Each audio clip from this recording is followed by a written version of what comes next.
Beats Planet.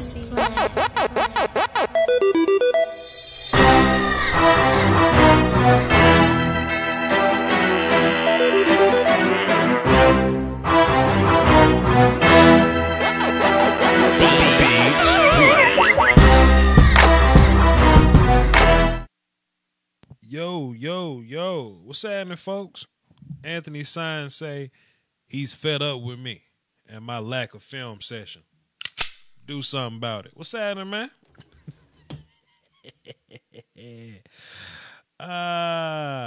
Let's see what we got here. Dwayne Brown, you're first. What's happening, homie?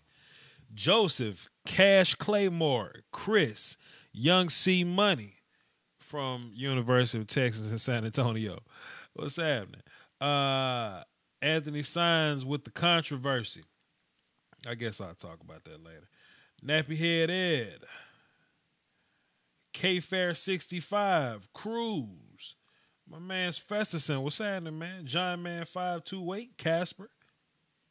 Shadow 65. What's happening? Josie Fernandez. What up? Emmanuel. Charles. Ricky Azur, I guess. Charles. Dylan.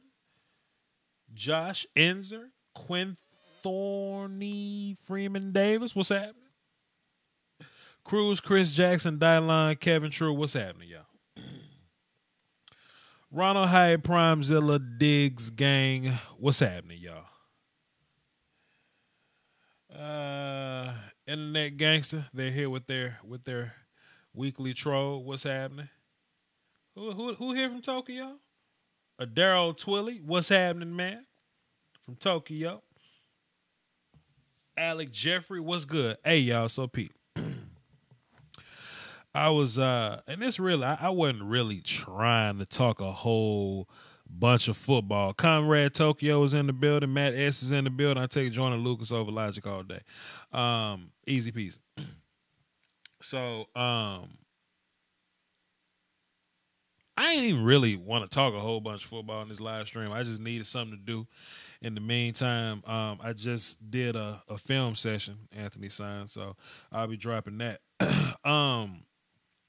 It's space in between the film sessions because of the day job. You know, the day job, they like to fire people. It's easy to get fired at a hospital, man. So, they've been needing a lot of people. And Vach makes more money doing overtime at the day job than I do making videos and Patreoning. One day this thing gonna be like the day job for real, and I'll be able to drop 5th round players, by April. You know what I'm saying? Like, excuse me. I'll get there one day if we just keep building, building my little situation. But on days where I have off days, I went to the day job today, but I'm off tomorrow. So that means I get to stay up late and do film session for y'all. I was actually tired, but I did it. So I saw a lot of Harold Landry takes. That's the video we're going to be dropping tomorrow. We're going to drop a full, comprehensive, detail-oriented Harold Landry film session. Are you a doctor or a nurse? Are you one of them? Hell no. I'm a mental health technician. I deal with psychiatric patients. But anyway, I saw a lot of peanut gallery about. Let me write down some of these questions. Conrad Tokyo on to something. What did he say? You got to release a top 10 rapper list all time? Let me write that down. Because I'm going to get into that, Conrad Tokyo.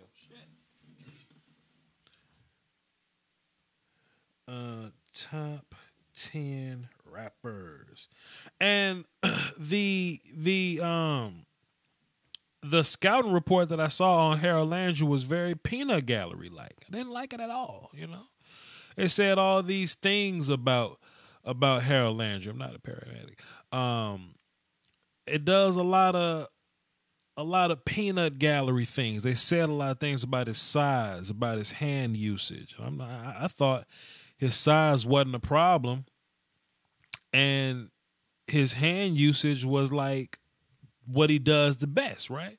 So I got pissed off and I went to go watch. No, he's not too small. Cruise 714. He's not too small. And I'll explain to you why. I went to go watch some film on Harold Landry. Da da da. Boom boom boom. And I was like, man,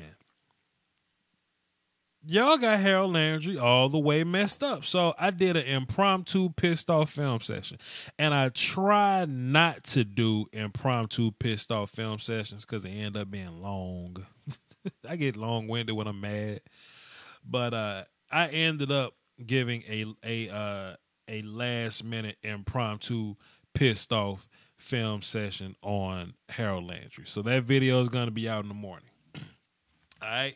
I just feel like it's not enough people giving him his props or his respects. You know what I mean? People want to harp on that injury and that lack of production, but fam, that man ankle was hurt.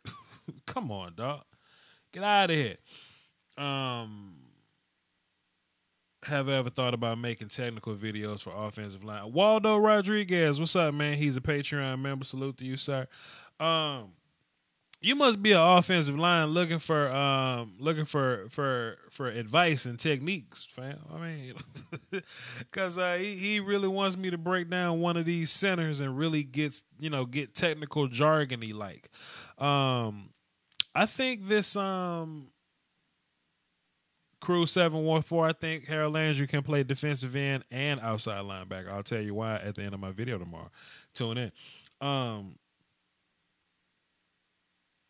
You made me lose what the hell I was going to say, man. What the hell I was saying before I was doing that? Damn it, Crew 714, I was talking about something. I don't know. Whatever it is. But yeah, man, I'm gonna be dropping. Oh yes, Waldo, you really want me to get into this technique type of deal. So I mean, you're a Patreon sub. You know, I'll find some offensive lineman to watch, and I'll put a gang of technique into it, and I'll get real jargon heavy if you want me to. I'll talk about the footwork. I'll say things like drop steps and short pulls and anchor sets and resets and all that. We'll get into that. If that's really what you want, Waldo. It's just I don't drop a lot of center videos because I don't get a whole bunch of views on center videos. But hey, pick a center. Hopefully he's a big name center that I can get some views from, and we'll go from there. I'm gonna do Daniels. I'm gonna do James Daniels, and he's gonna be my technique guy. All right. I saw this question a few times because he made sure to reschedule this thing. To resend this. Vach, I think the Bucks are in prime spot at number 7 to get the top prospects. Who slipped through the cracks? I don't know. We'll definitely know in March. It depends on what happens with these quarterbacks, famo. Conrad Tokyo asked me about my top 10 rapper list of all time. That's a loaded question, man. It's hard to fit 10 rappers into a list of 10. In no particular order. We're going to go Pac, the GOAT, as an MC. Man, like, is this my personal favorite or is this like greatness? Conrad Tokyo, call into the show, man. Matter of fact, the phones are lit, by the way. So, Conrad Tokyo, call into the show so I can get an exact idea of what you're asking me, because there's a lot of ways I can go with this. We can go lyricist. We can go MC in general. I think the question is so broad that we got to break this thing down into, categories. Who am I listening to? Who am I listening to now? My personal favorite, Conrad Tokyo? Okay, cool. So we're going to go Pop, and I'm going to do Outkast as a whole. Personal favorite. We're going to go Outkast as a whole. This all time, right? We're going to put Scarface on there. All time, because we're talking about, my personal favorite. I can listen to Pac, I can listen to Outkast, specifically Andre 3000, you know what I'm saying? But I love Outkast as a whole. The number to call in is on the screen, 515-739-1285, access code 309-104. It's in the description and it's on the screen.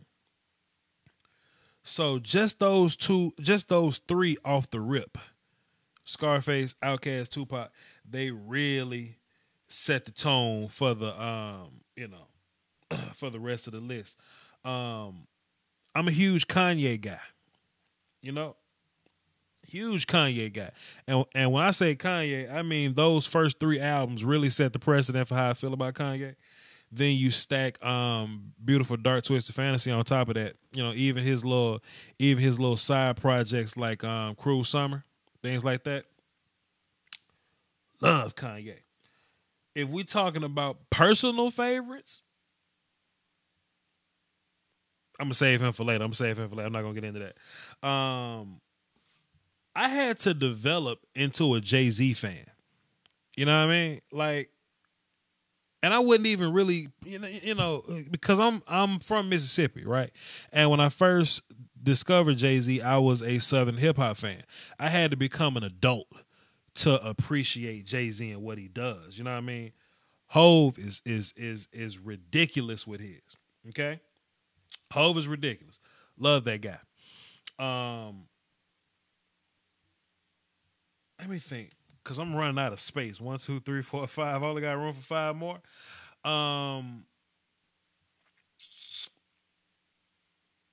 Can I honorable mention UGK? Can I just honorable mention them? Let me just honorable mention them.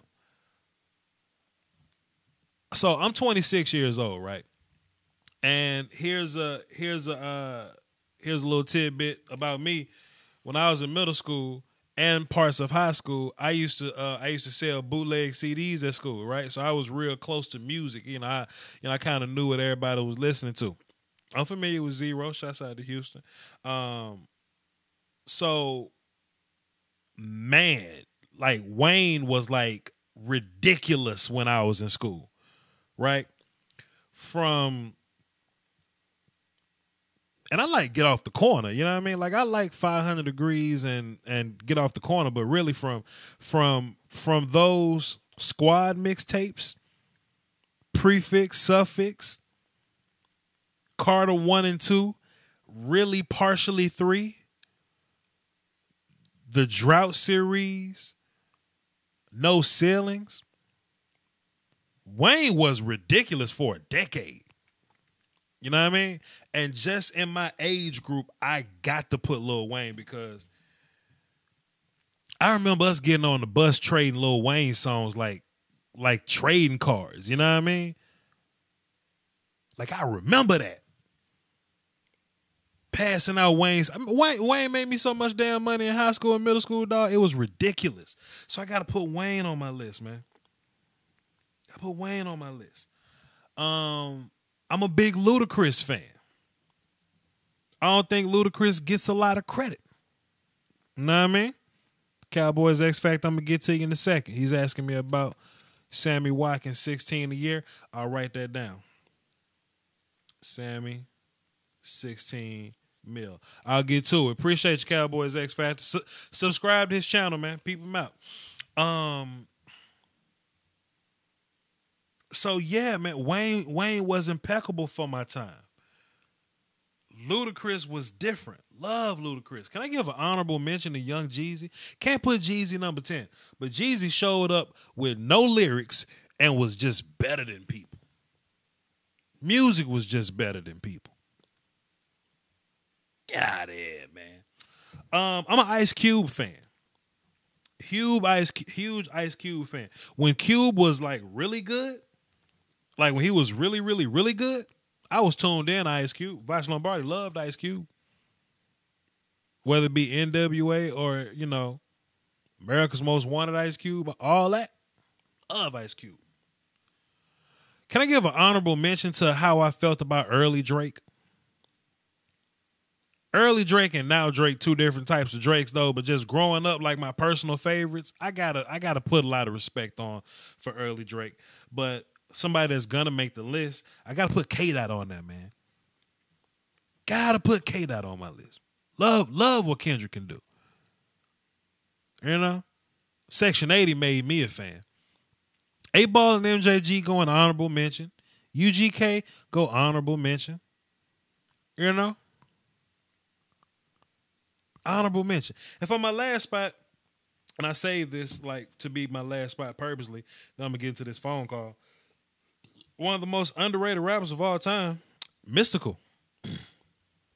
Who was prepared for me to say Mystical? Oh my God. With his delivery, tone, his playfulness, how animated he was when he rapped. Stay up off of my grass, sir. You know what I'm saying? His wordplay, how he put his words together, rhythm. Then he could rap for real. Dre the Great say you lost all credibility. Hey, man, if you a fan of the Vash Lombardi show, y'all know my line, man. F your credibility. I don't care about your credibility, man. Michael Isaac says Mystical was Lil Jon before Lil Jon. Lies. Lil Jon can't rap. Mystical can rap.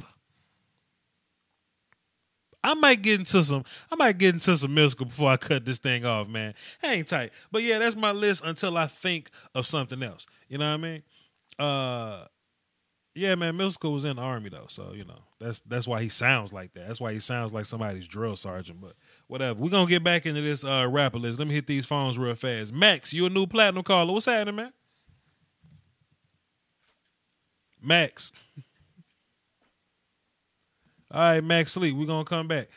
Somebody asked me about Redman. Redman's a talented rapper, but he's not in my top 10 personal favorite list. I ain't got a Redman playlist. You know what I mean? 773. Who this? This is me, Emmanuel. What up, Manny? What you got for the show? All right. Oh, wait. Time out, Manny. Wait a minute. I muted you. Okay, we back. 773. Okay, go ahead, man. So before I start my vent, so you didn't say no DMX, Nas, no J. Cole, Kweli. Can we discuss? Okay, go ahead. I love DMX. It's Dark and Hell is Hot is a classic, one of the greatest hip hop albums of all time. This is my problem with DMX.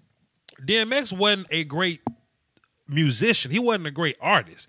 DMX can rap his ass off. If you listen to DMX had like these battle verses mixed in with these beats that were pretty cool, but his hooks would be garbage and it'll be hard to listen to some of his music sometimes. But if you focus on just the bars though, DMX was ridiculous. I agree.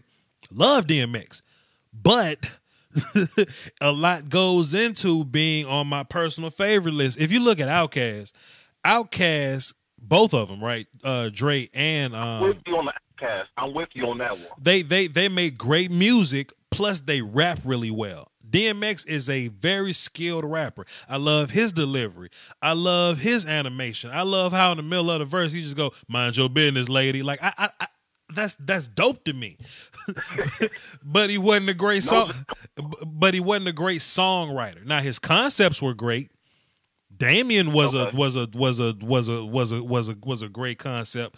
He had a lot of "Sell My Soul to the Devil" type of songs, right? He had a lot of come up type of songs, right? Started from the bottom, now we here type of songs, right? Plus he had great cypher verses. I think DMX was a better cypher rapper than anything. Eminem got 2 classic projects, but he's a better cypher rapper. He's a better bar for bar rapper than he is a musician to me. That makes sense? What about Mos Def? I love Mos Def as a lyricist. Black Thought goes in that category. MF Doom, in my opinion, goes in that category. Common goes in that category. Talib Kweli goes in that category. They're great lyricists, you know. But it takes a combination of things to make my list, to make my personal favorite list. You know what I mean? You don't got no females on your list. I know a lot of females are better than some of the guys that you had on your list. you care to name a female and you care to name a guy on my list and we'll discuss? Missy was dope. The early Missy. Missy. Her first 2-3 albums was, especially her first album, was hot. Lauryn Hill, that was a classic album. You know what? If we're gonna talk about Lauryn Hill, I gotta mention her with the Fugees, because Lauryn Hill solo was more of an R&B singer to me, and that's a whole different conversation. Because Lauryn Hill as an R&B singer is amazing. The Miseducation, top something. I ain't even ready to say yet. But Lauryn Hill as a rapper, she was a great rapper, but I would mention her within the Fugees, and The Score is one of those top classic albums of all time. Missy was good before she went, mainstream. Then she was terrible. One of my favorite female rappers is Yo-Yo. You know what I'm saying? If you want to go, I was just about to say that. I was just about to, yeah. I love Yo-Yo. I'm not the biggest fan of female rapping about necessarily female stuff. You know what I mean? Like, that whole thing. That's why I'm not really a Lil' Kim fan. You know what I mean? I'm not really a Foxy Brown fan. MC Lyte can rap. MC Lyte. Let me tell you something, man. And this is how dope. How dope Light is. And the young hip hop fans may not know about this, but look up a song called Self Destruction. It's by like just various East Coast artists from the 80s or whatever. And MC Lyte got on a track with Heavy D and Big Daddy Kane and Public Enemy and KRS-One, and she had a top 3 verse amongst them killers. I got a lot of respect for MC Lyte, but as an artist, I can't put MC Lyte on my list. And as I look at my top 10 personal favorite list, the weakest link might be like Kanye West. Man, them first 3 Kanye West albums, I'm gonna need you to sit down somewhere, fam. I mean, I love Kanye West. Don't get me wrong. Like, I'm with you, but it's just, I mean, Mystical, he was cool. Don't start but that I shit. mean, Mystical ain't better than no J. Cole or Nas. I like J. Cole, but I don't think J. Cole makes a lot of good music. I think J. Cole he's great as a conscious rapper. He's great as a producer. I like the concepts he pulls off of his songs. I like when he gets into his real talk mode. J. Cole ain't really a great songwriter to me. Being a songwriter really matters to me, man. Like but you named Drake. Drake don't even write his own stuff. Drake ain't on my list. I gave honorable mention to early Drake. Okay. My list is Pac, who is the GOAT MC. Outkast, Scarface, Kanye, Jay-Z, Lil Wayne, Ludacris, Ice Cube, K. Dot, and Mystical.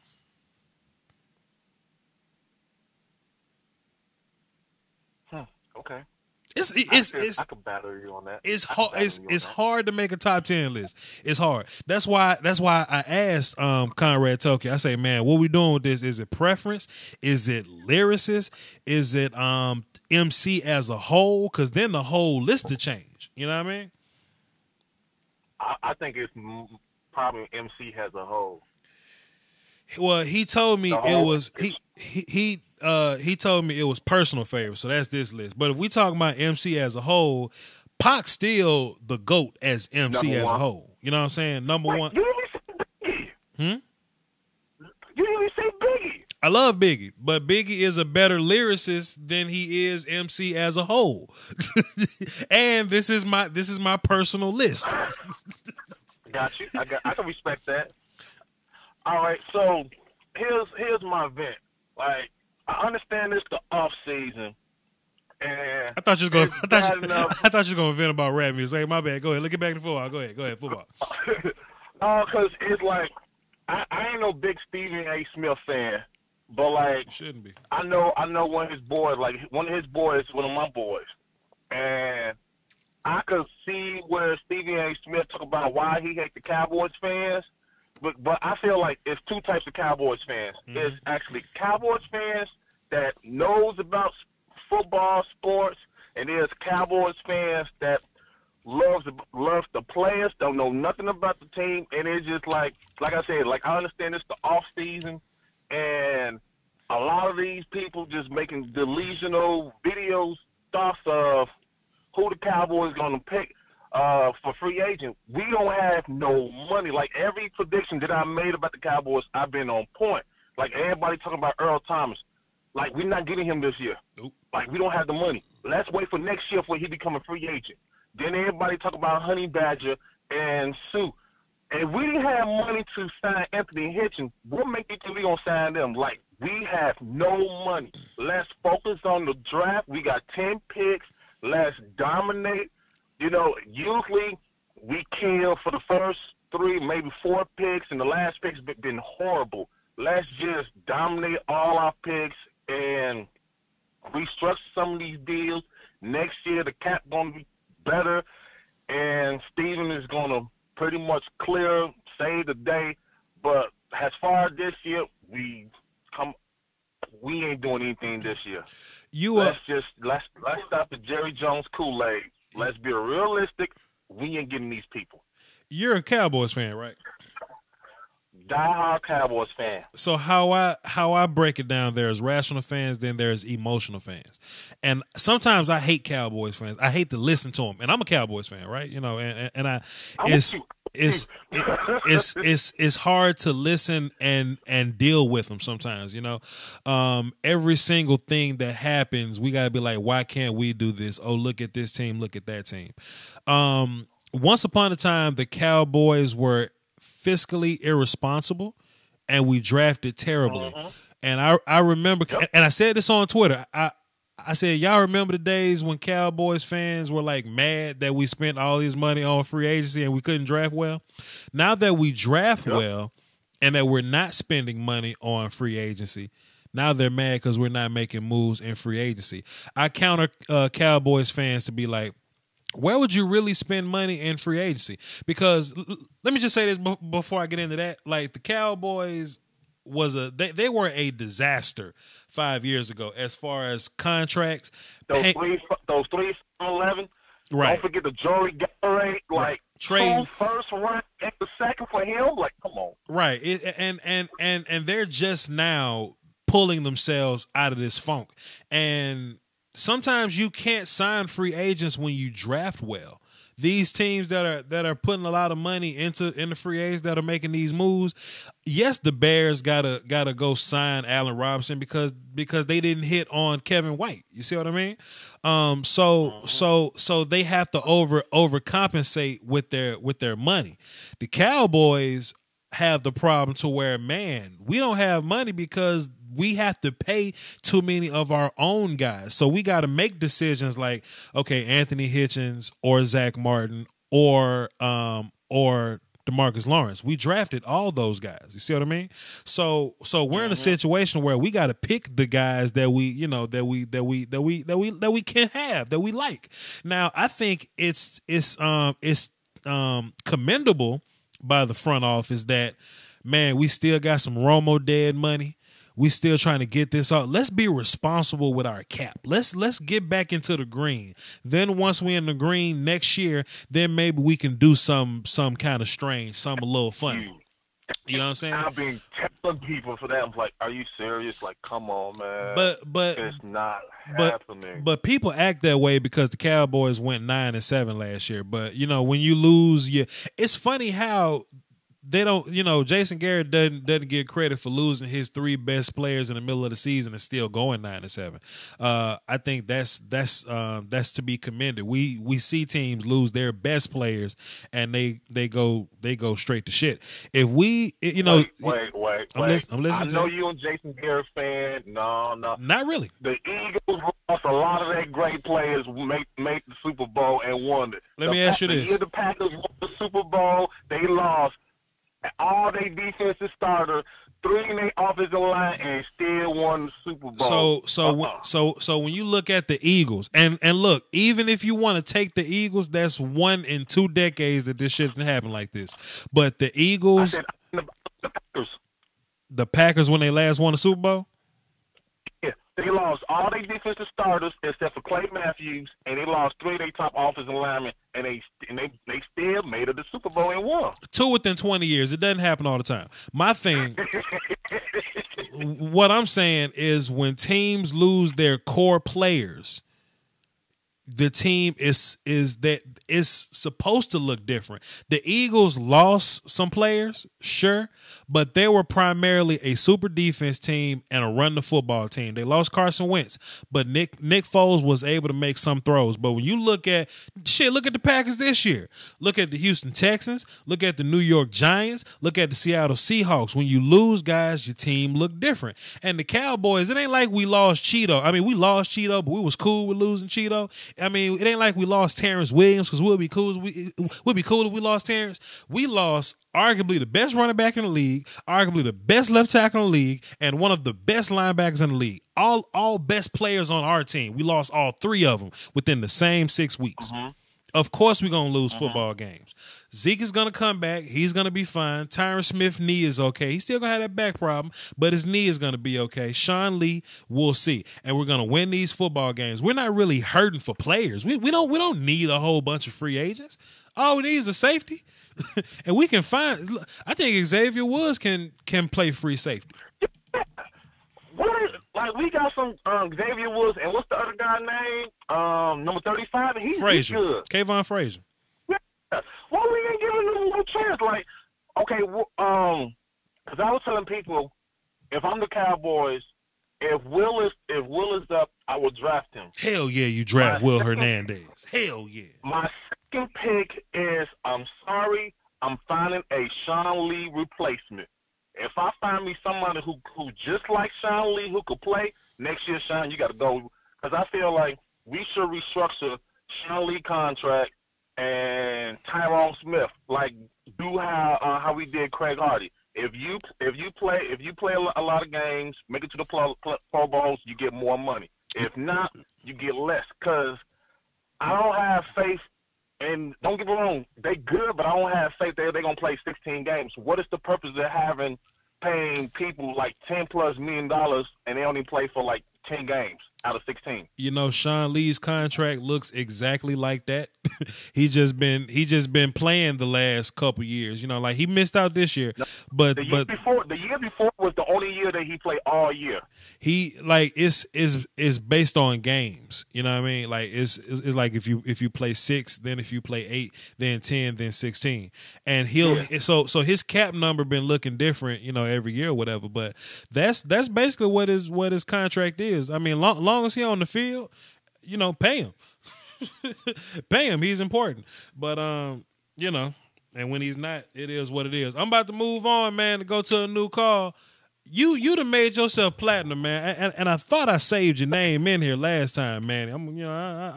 I thought I saved. This your first time calling? No, this is my first time calling. Yeah.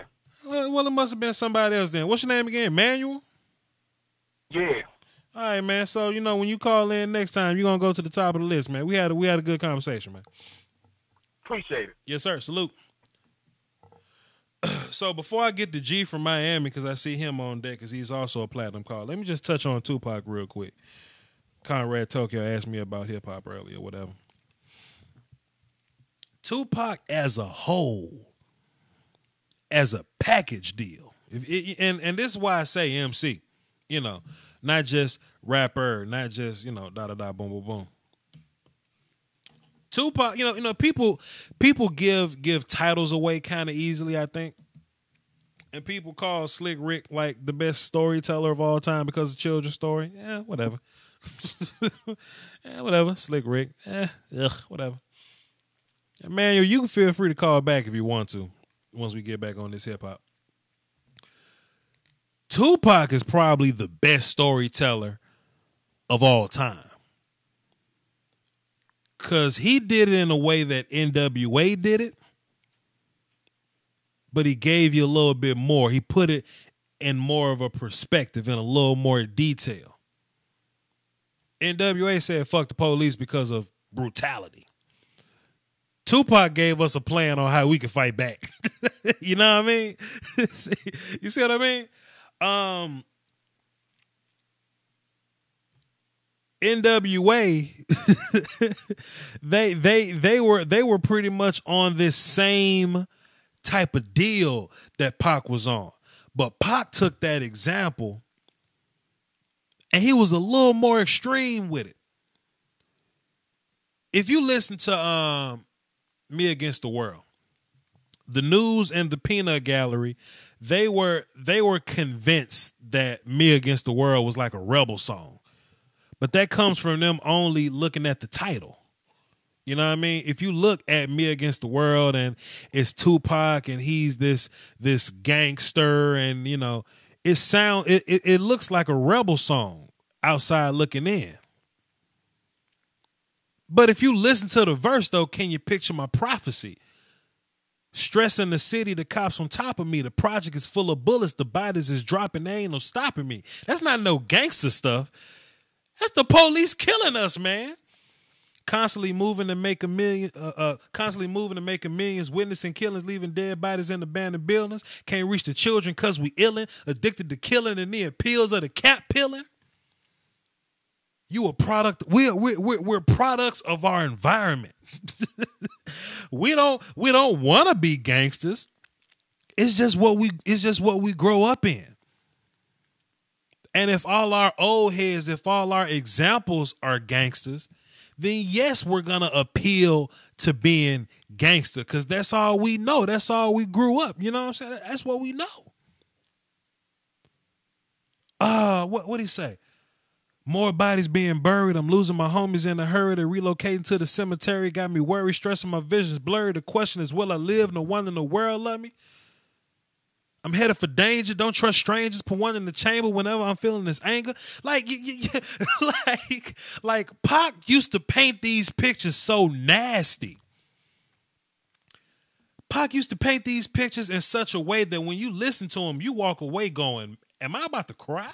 Like you walk away feeling some type of way when you listen to Pac rap. And Pac was just getting good before he died. Like Pac was just figuring this out. Like early Tupac, you can chalk that up to the game. He wasn't the greatest early on. Tupacalypse Now was cool. It had some hits. It was conscious. Tupacalypse Now strictly for my ninjas or whatever. You know, we got a mixed crowd in here. Though those were cool.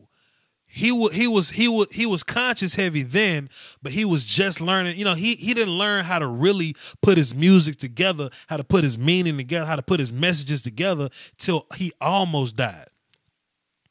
Part-Time Mother and Brenda Had a Baby, stuff like that. You Got Me Trapped, songs like that. They're cool. But you really saw how he evolved on the back end. If you listen to Changes, right? Just, you got to operate the easy way. I made a G today, but you made it in the sleazy way. Selling crack to the kids. I got to get paid, but hey, that's the way it is. Pac will get on that microphone and he will preach conscious rap. And conscious rap been existed. You know, conscious rap was always around. But it was either done correctly or it was corny. If you look at like Public Enemy, they figured out conscious rap. Goody Mob figured out conscious rap. And everybody else was kind of like whatever, da-da-da, boom, boom, boom. But Pac found a way to find the medium. Because I always got to worry about the payback. Some punk that I roughed up way back, coming back after all these years. Rat, tat, tat, tat, tat. That's the way it is. Like, he found a way to tell these stories, be conscious, and reach out to all groups of people. Flavor Flav can't tell me what to do. If I'm young, I'm dangerous, I'm gangster, I'm hard-headed. Flavor Flav and Chuck D can't tell me what to do. KRS-One can't tell me what to do. Self-Destruction, We All From the Same Gang, songs like that, they can't tell me what to do. But when I listen to Pac, Pac understands where I'm coming from because of the picture that he painted.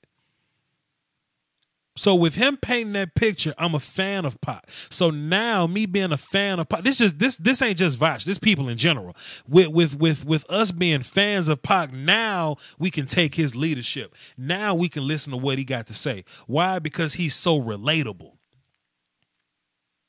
And Pac almost led a generation out of obscurity. Until he was killed. Pac was too mature for his own good. Pac was way too, I take it back, not mature, intelligent. Pac was way too intelligent for his level of maturity.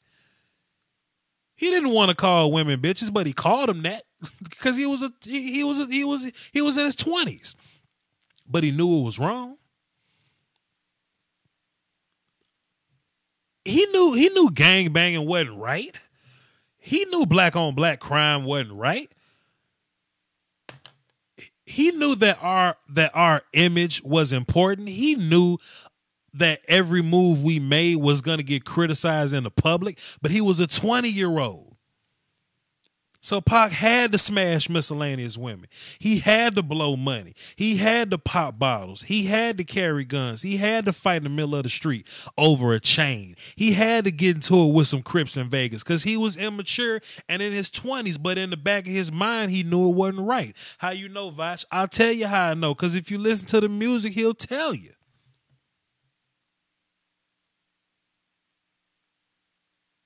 If you listen to Unconditional Love, he says that the neighborhood would be cool if we can cut out all the bussing, the liquor and the weed, the cussing.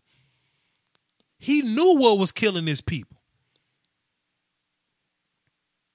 He knew what was killing his people, man. But he was a part of it because he was 20, he was in his 20s and he was immature. But he was aware. Pac was a decade away from making real change, fam. But they got him up out of here, dog. And it's not a day I don't listen to Tupac and think, man, what would be going on if Pac was alive, man? What would have happened if Pac had another decade? If Pac had another decade, what would we have saw? Cruise 714, he said, you seen that movie All Eyes on Me? I actually never finished it. I actually never finished it, but I've been a Pac fan my whole life. So I just understand, Pac and, what it is. You know what I mean? I just get it. This all just my concept. I ain't even finished the damn movie. But anyway, let's get into this. Back into these phones. G from Miami, thanks for waiting, man. What's happening, bro? Hey man, I just have to say, you know what? I'm gonna give you that. I'm gonna give you that. You feel me? I feel like Tupac was just this big icon in rap. But did I just hear you say he's the best storyteller and you just sniff out Nas like that? I 100% call Pac a better storyteller than Nas. I mean, Nas. Okay, listen. And people give Nas credit for storytelling because they may hear a song like You Gave Me Power and they may account that to a storytelling. Yes, that is a great story. I feel you on that. Nas is a great storyteller. Don't get me wrong. Big is a great storyteller. Slick Rick in his own right is a great storyteller. Joyner Lucas is coming up. He's going to be one of the better storytellers. But what I'm saying is when you look at Pac, right, and you look at how he told stories, he brings you into the story. If you listen to You Gave Me Power, okay, you understand the story. Okay, it's okay. You act funny with a gun in your hand, huh? That's an easy concept to understand. But Pac puts you in the middle of his story. Like Pac had a song, it was on one of his I'm Dead albums, called Teardrops and Closed Caskets. And he was basically telling a story about how this little homie got into it with this other little dude over some chick, but then like they ended up killing each other because she wanted to be out of control. Yeah. Right. Pac was telling the story. You know the song. Pac was telling the story. Yeah. Him and the Outlaws or whatever. He was basically telling the story, but he brought you into the story. Just how he put it all together. Like it may not be lyrically better than You Gave Me Power because lyrically, great song. But just putting us in a situation, putting us in a, you know, in the frame of mind to understand what you're trying to give us. That's what I mean by storytelling. But here's my thing, and like you talking about the teardrop close classics, which I feel like Gaddafi did a better verse than Pac on that song. I agree. Sorry about that. I agree. Go ahead. But if we trying to do, all right, the reason why I feel like people say Pac's the GOAT, right, is because he's multi-dimensional. Like the Notorious movie say, you ask 9 different people who Tupac is, you get 9 different answers. Right.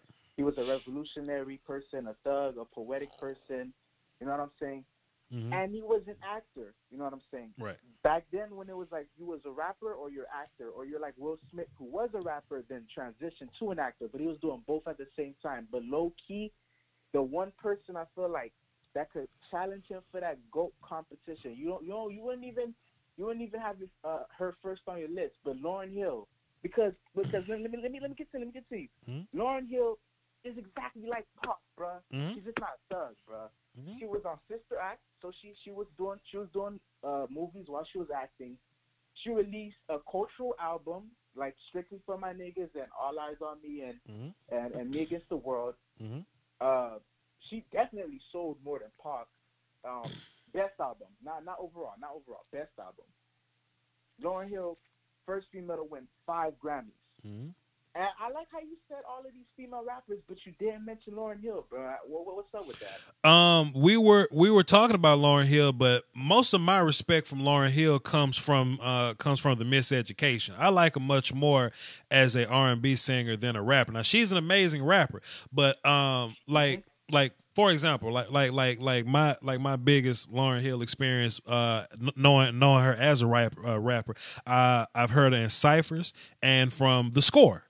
When you listen, when you listen to the the Fugees, salute to the Fugees. But there's Wyclef, there's the third guy, Pras or whatever. But then there's Lauryn. Lauryn is the star of The Score, and for The Score to be a classic top level album like that, and for Lauryn to be the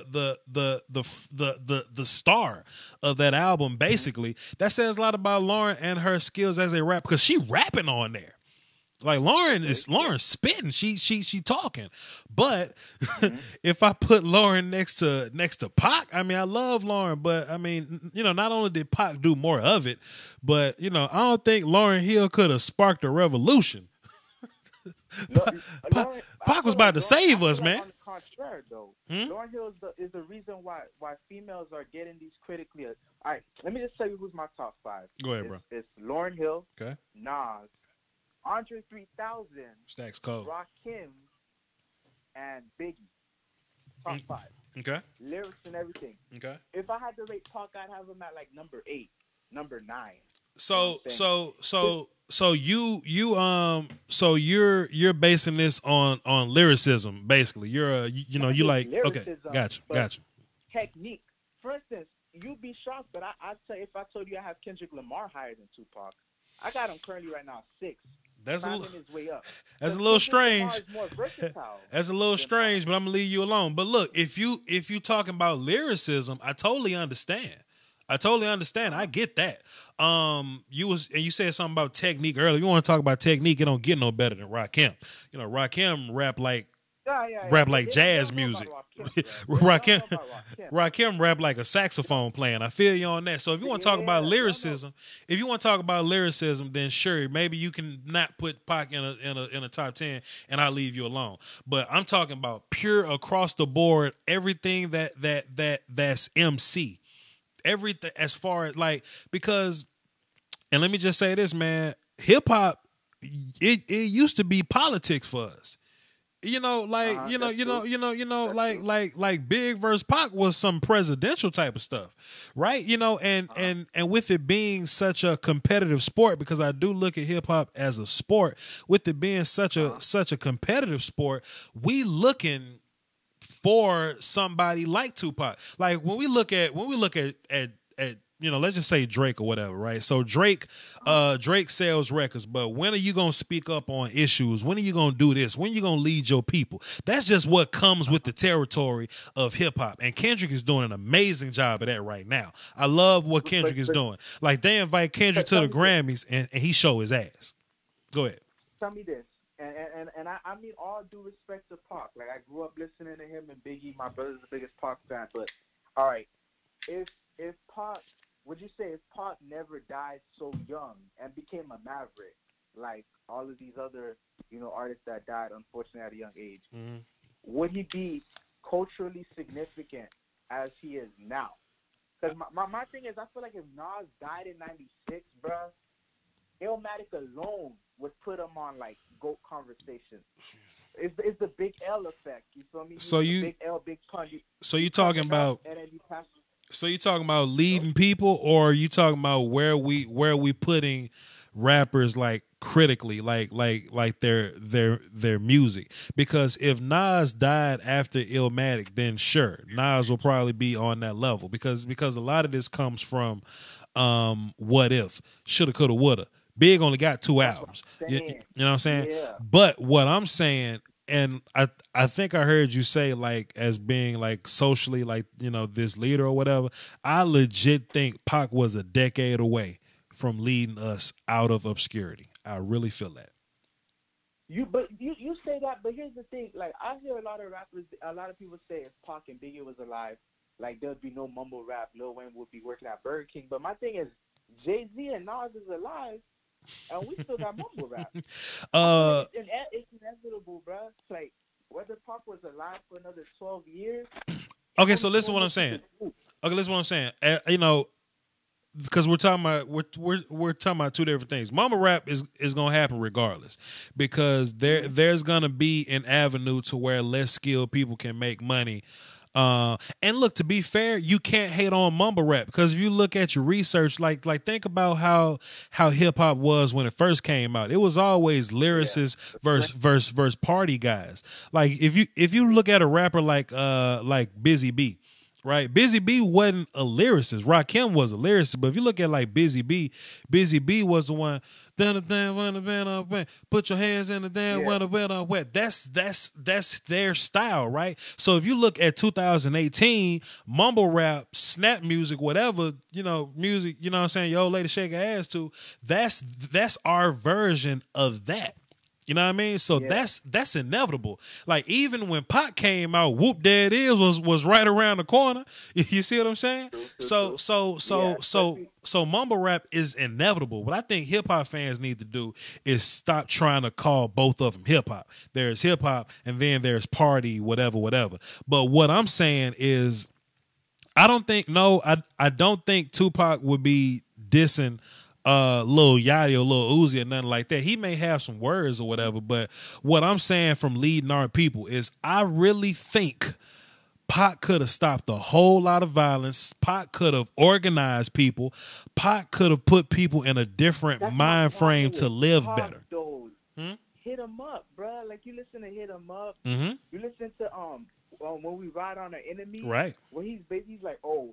He's talking about the Fugees. He's talking about who else he said who has sickle cells? I forgot who. Mobb Deep. Prodigy. Yeah. So, like, that's you saying he's gonna lead us out of. Don't get me. I'm not saying Pac's supposed to be like a messiah or perfect or whatever, but like, I feel like Pac was too knee deep in the game, and he was rolling with Suge and Death Row, which was actual gangbangers and gang violence. Like, I don't see Pac leading us out of obscurity, bro. Just like I was saying with when Manuel was on the phone. That's why I say another decade. Pac had foresight.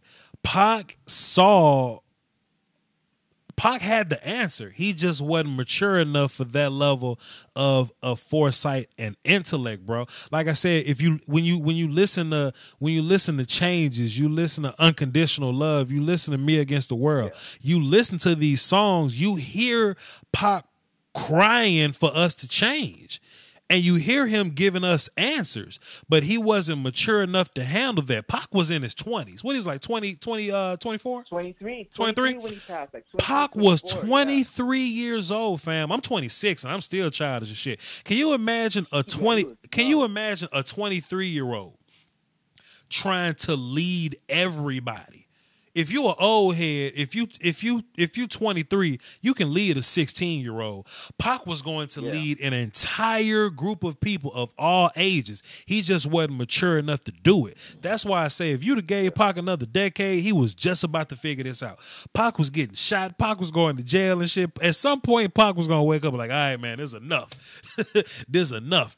And you can hear it in his music. Pac was always conscious, but you can hear it in his music, man. He was getting ready to do something. So you would say Pac, the reason why he's GOAT is the level of influence, right? You would say that's the credit, like the influence that he had over us as a people, right? If you look at the influence, the music, Pac was a lyricist. I mean, people may not put, right, but Pac, he was an ABC. He was an ABC rapper.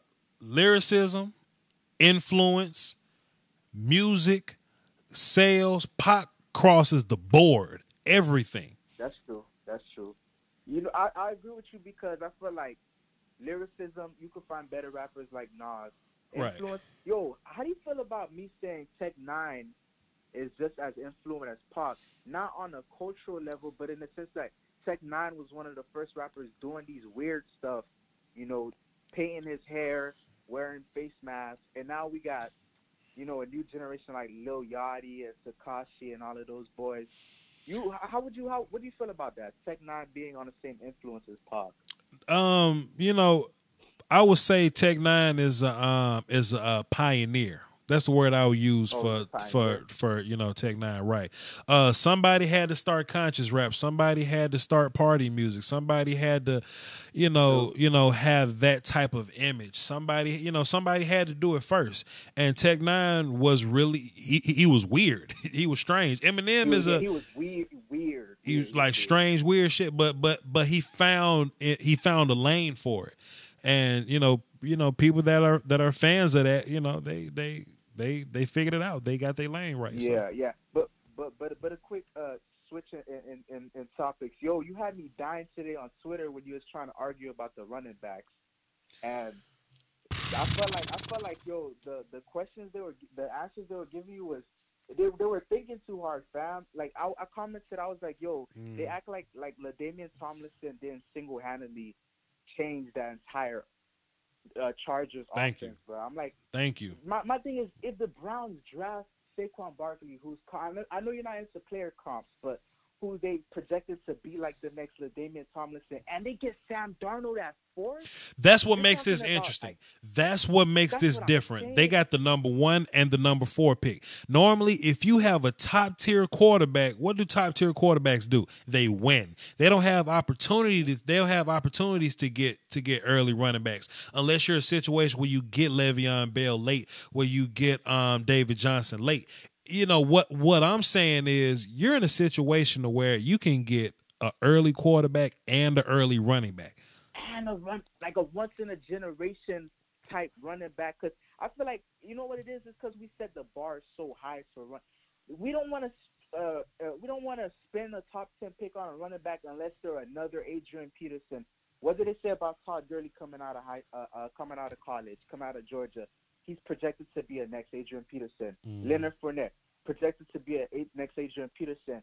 But, like, the bar with quarterback, I feel it is even higher because we're talking about generational quarterbacks. What was the last one? Andrew Luck in 2012. Right.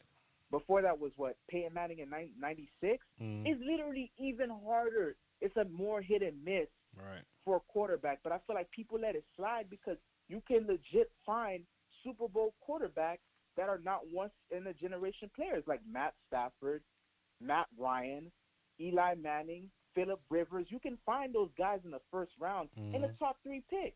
Right. But my thing is to say the Browns shouldn't draft a running back at number 1 because of his like you said, if we had all that mentality, bro, running backs would go undrafted.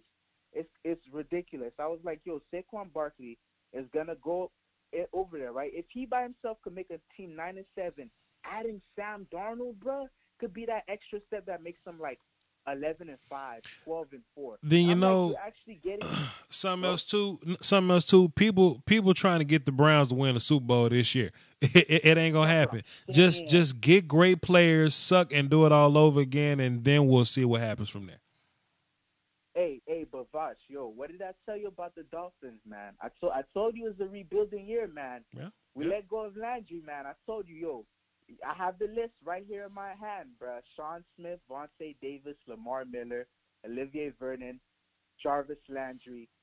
And It's a Dominican Sue. rebuilding, yo. And Dominican Baker Sue. Mayfield to Miami. It's confirmed. I'm telling you, like And we Dominican Sue. just And Dominican and Sue. yo, Ndamukong Suh, bro. Ndamukong Suh. Yo, I'm not gonna lie, but his contract was too much, bro. That I kind of Yeah, man. 22. 22 is a I lot. pray to God the Eagles don't pick this man up because that's a wrap. Like the Eagles or the Packers or something like that. But yo, I had this one special question that I've been meaning to ask, bro. What's up, so I can get you off this phone? This one scenario, bro. All right. Let's say you had a choice between two defensive players to build your franchise around, right? Mm-hmm. So the first group is Aaron Donald and Khalil Mack. The second group is Von Miller and Luke Kuechly. And the third group is Richard Sherman and J.J. Watt. All of them in their prime. Mind you, every player that I just named, with the exception of Richard Sherman, is a defensive player of the year. How would you rate those three? Which group would you select at 1, 2, and 3, and which would be like the last group, the middle group, or the first group? Like, elaborate on that, because that's been on my mind a little bit. Let me write this down. So you got Mack and Darnold, you got Luke and Miller, and then you got Sherman and J.J. Watt. And Watt. All in their primes. Sherman, Watt, Mack, Donald. Damn, that's a good ass question, man. And Luke and Miller. Well, Khalil Mack and Aaron Donald so nasty, man. First, and you would think that you would lean towards the Sherman and Watt. You know what I'm saying? You would think that, like, hey man, let me get a gangster in the secondary and let me get a gangster on my D line, and then we'll go from there. Yeah. But I'm more so of a fan of trenches. Let me make my D line nasty as a whole. You know what I mean? Mm-hmm. Let me get Aaron Donald and Mack first. Ain't nobody gonna run or pass against Aaron Donald or Khalil Mack. You know what I'm saying? Fact. Plus, you'll probably save a little money with Donald being your 3-tech too. You'll probably save a little money there. Fact. And then, Miller as a pass rush is valuable.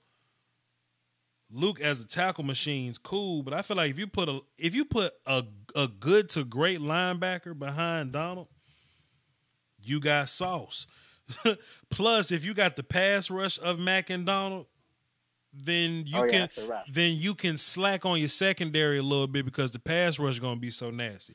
I'll take Donald and Mack, and then I'll put them on the same side because what that's going to do is even if they find a way to double team Khalil Mack, Aaron Donald going to be one-on-one all day. Yeah. So that's what I'll do. G from Miami, great call, man. Thanks, man. Appreciate you.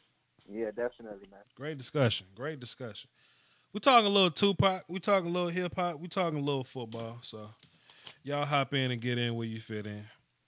Cowboys X Factor hit me with the super chat early. Salute to you. You said Sammy Watkins $16 million, and people complain about Dez, huh? Okay, Max, I tried to get you in earlier, man. You must have been asleep or something. What's up, bro? What's up, YouTube? It's Maxwell Corey in the house, Sorry, I just had to get that off my chest. I got you, bro. What you got for the show? Do you think the Ravens are gonna move on from Flacco eventually, like next year or so? It's interesting because if you do, you can find a better quarterback and you'll save a bunch of money. And you can put those resources in different places and potentially make a better football team. Because what made the Ravens Super Bowl run so interesting was that Flacco was betting on himself, and then he bet and he hit and won a Super Bowl. Now you got to pay Flacco as a Super Bowl quarterback. Now you can't sign, re-sign great players on the rest of your team. So I think if you ditch Flacco and build the team back up again, then draft a quarterback like a young guy to play with a great team, you'll be fine. And I don't think the Ravens are far away from being a great team. I mean, they got plenty pass rushers, plenty DBs. They're fine at linebacker or whatever.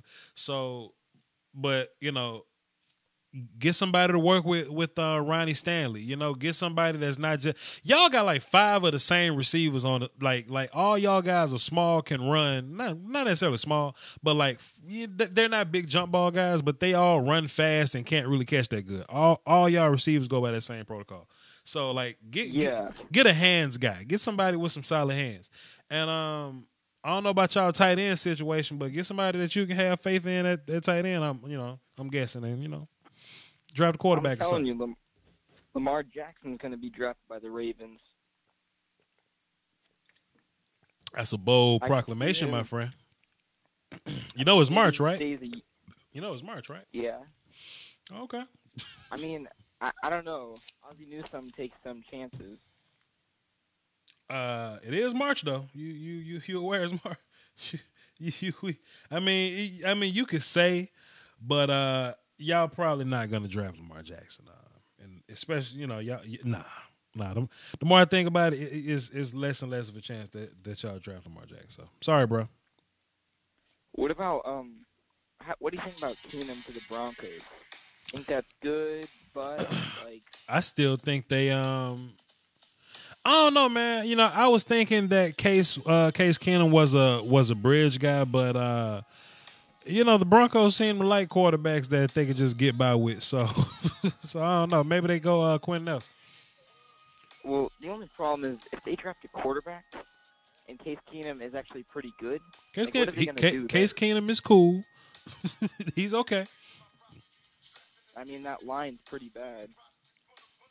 Case is okay. He's solid, but he ain't. I would still. And the appeals of the crack dealer. I would draft a quarterback still if it was me. Or do you think maybe we'll trade down? I don't see it. I think the Broncos staying where. I think the Broncos. I mean, they're at 5, man. So stay where you at and just see what happens. That's what I would do. I mean, just if it was me, you got Case Keenum. People are probably gonna move up to try to get in front of you to get a quarterback. Just let the good players fall to you and just pick up one of them. Good talking to you, Voch. Have a nice night. Yeah, man. Appreciate you, Max. It's pretty late over here, but salute to you, brother. I'll let you. Man, you'll say, what's my favorite Pac song? Damn, let me look through the playlist real quick. Let me look through the playlist. Me Against the World up there. I Ain't Mad at You is up there. Changes is up there.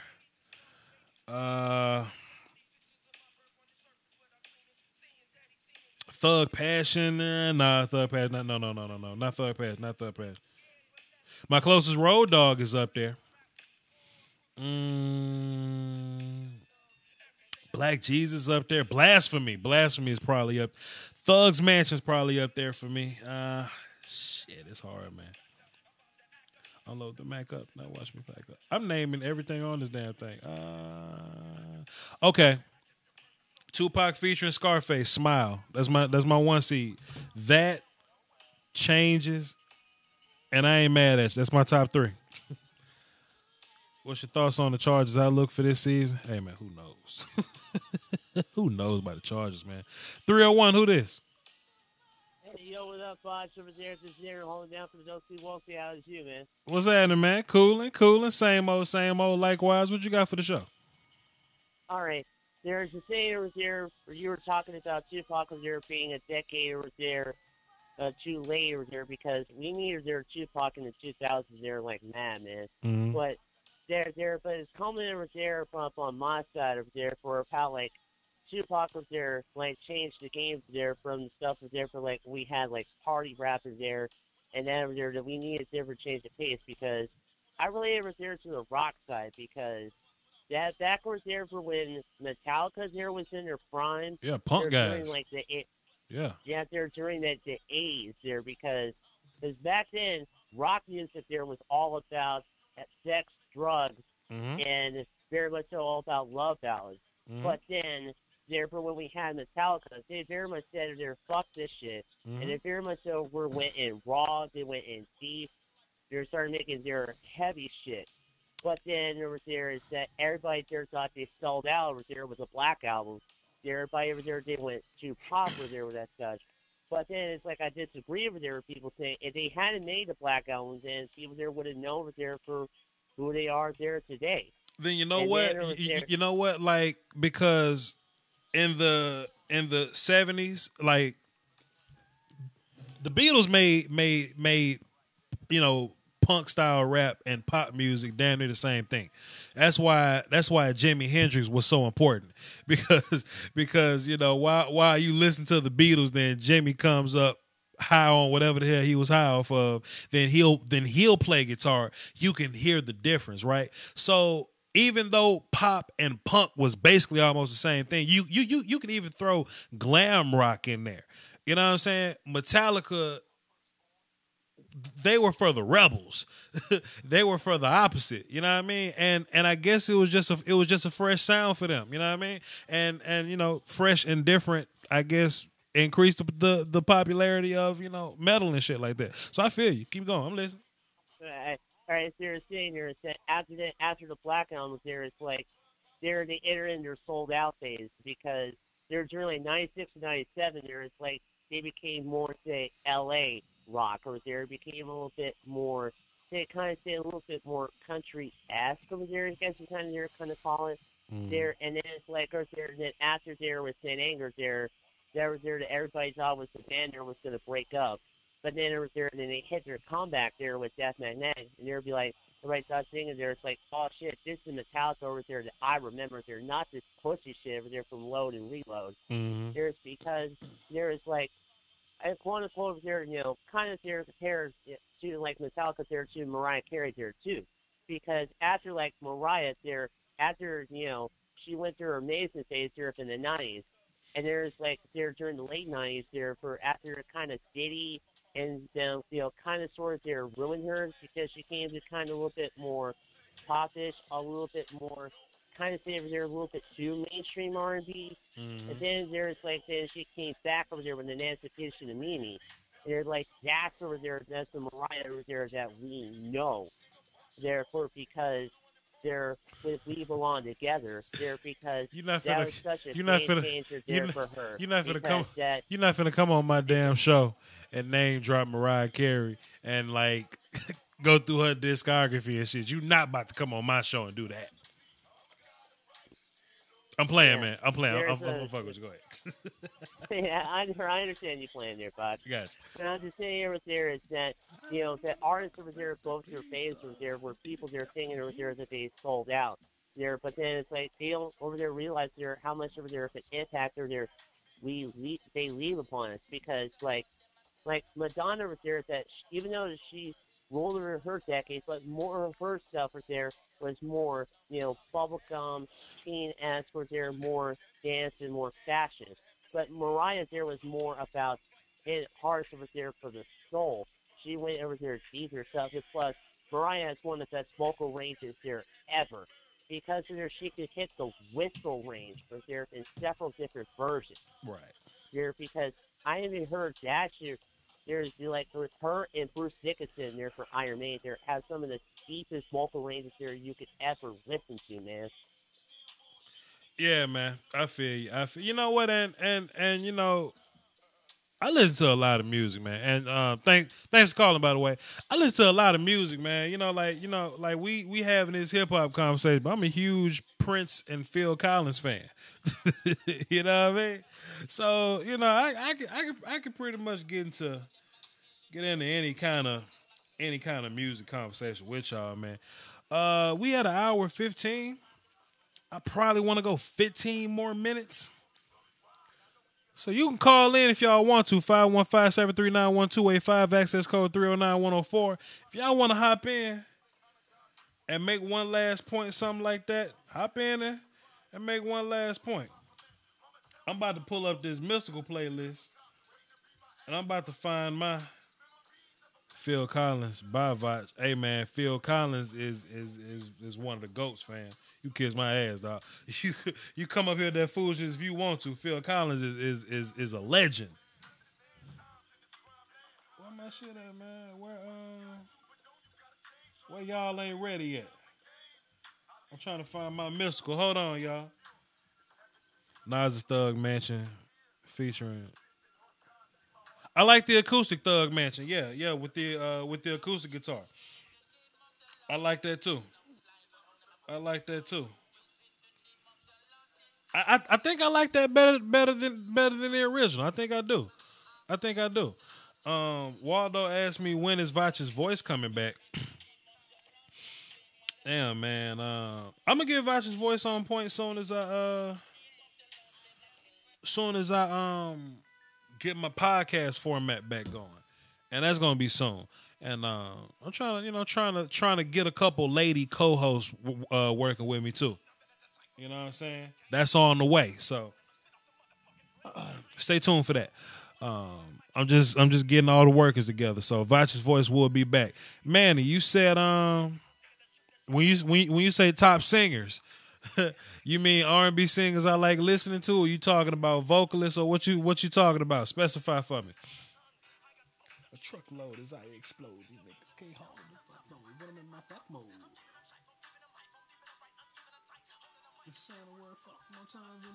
We got a phone call. Hang in there, 214. I'm on my way. I'm just doing something real quick. Hang in there. Much more than a mouthful of bad words and bad words.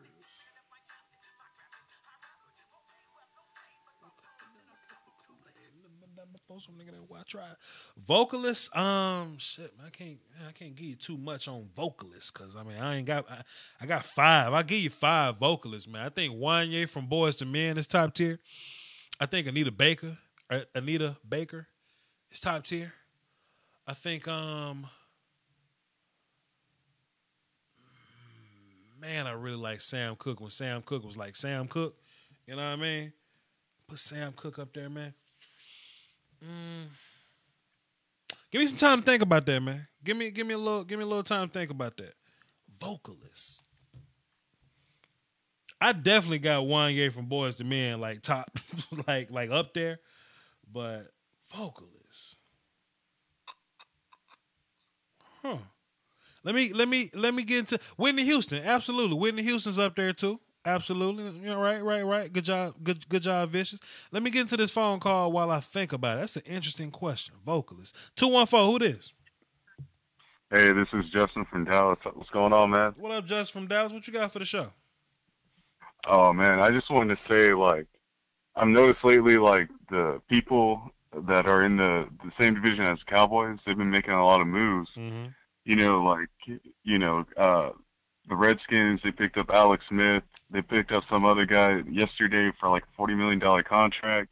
And it's just like, I see like the Eagles picking up guys. I think the Giants just picked up a new linebacker.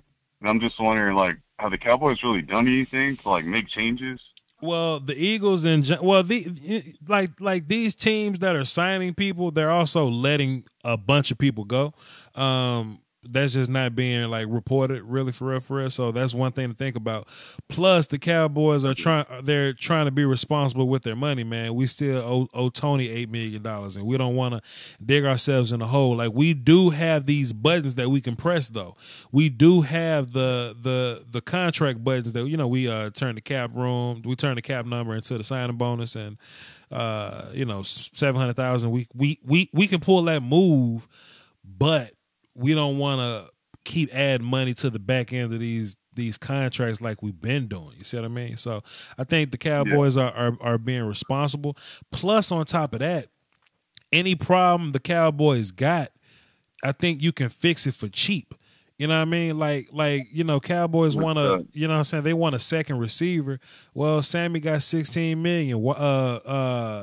Robinson got $14 million. That scrub that I never heard of in my life. He got like $8 million. Whoever that kid is, some cat I ain't never heard of in my life got $8 million. There's no easy fixes for cheap. You know what I mean? And if you look at at the team, man, the line good, the running back good, quarterback good. We'll draft a receiver. They'll be fine. D-line going to be straight. Yeah. Linebackers, we probably need a little depth. We'll draft there. We got a bunch of young DBs that we just drafted last year. We got time. We got room to figure stuff out. All right. Hopefully we have a good draft. That's all I can say. But I'm just surprised like the Eagles aren't over their salary cap yet. They are. They just got to keep getting rid of. They got to keep cutting and releasing people to make room. I mean, they probably cut like 10 people, and Cowboys. We only let go of Mayowa, and we just didn't re-sign Hitchens. Eagles they let go of a couple of people. Yeah, and I also heard like Orlando Scandrick just left too, right, or something like that. Scandrick wants to leave, but he under contract, so he gonna have to sit down somewhere. All right. Well, thanks for helping me out, man. I just wanted to get some insight. Yes, sir. Appreciate it, Doski Woski. All right, take it easy. Yes, sir. I think Adele and Sam Smith can really sing too. Sam Smith, Adele. I think they should be in there. They're probably not top 10 all time, no. But I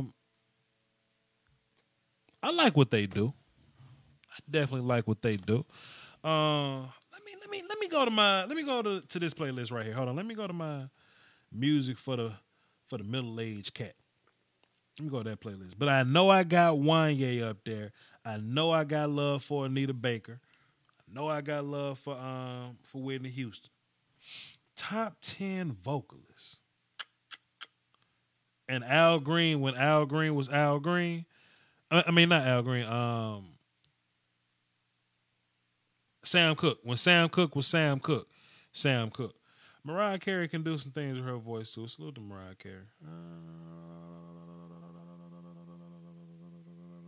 Let me see. Yo, Eddie Levert with the OJs. Love Eddie Levert, fam. Name dropped that one.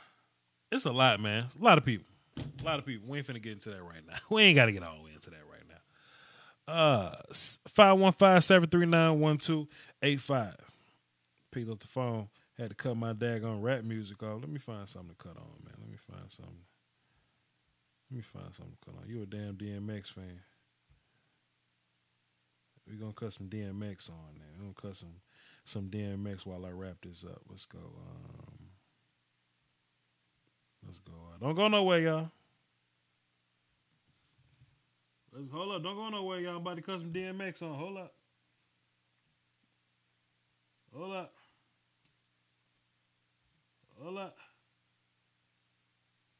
Don't go nowhere.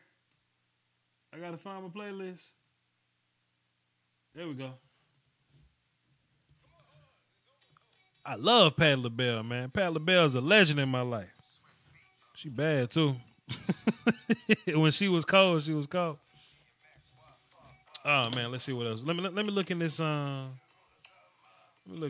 chat box real quick. See what we talking about. Whitney Houston, Wanye, cold fam. Stevie Wonder, Aretha Franklin, Celine Dion. I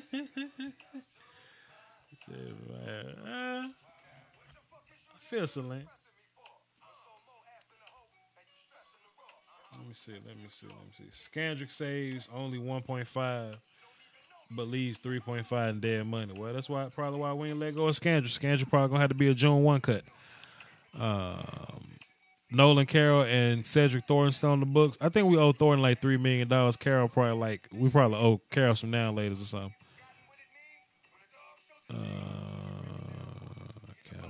Cowboys shopping at the clearance store. Well, we draft good, so yeah. Hey man, when Fergalicious did her national anthem, first thing I did was I went to go listen to the Marvin Gaye national anthem. Marvin Gaye just so much better than us, man. Man, Marvin Gaye just so much better than us. Oh man, you want to talk about vocalists? I'm kind of only talking about R&B singers, right? I got real racist for a minute. Pardon me. I was sticking to us. Pardon me. Michael McDonald's amazing. as far as lyricists, I mean not vocalists. Oh my god. Oh my god. Pardon me for being racist, man. Michael McDonald is amazing. And look, y'all want to talk about and I've done plenty music shows before on my old podcast. I kind of wish I can play music, but YouTube Illuminati gonna do their thing. But hey, man, take note, young hip hop fans. Let me go to this. I'm real big on samples and stuff. Like I always want to know where like hip hop guys got their samples from. And let me play this Michael McDonald track for y'all. Hold up. Let me find this Michael McDonald in this big ass playlist I got. My playlists are impeccable, by the way. I just gotta find Michael McDonald. Hold on. Meanwhile, DMX killing the verses, but the damn hooks, the hooks ain't no good. That's what I was telling Manny, man.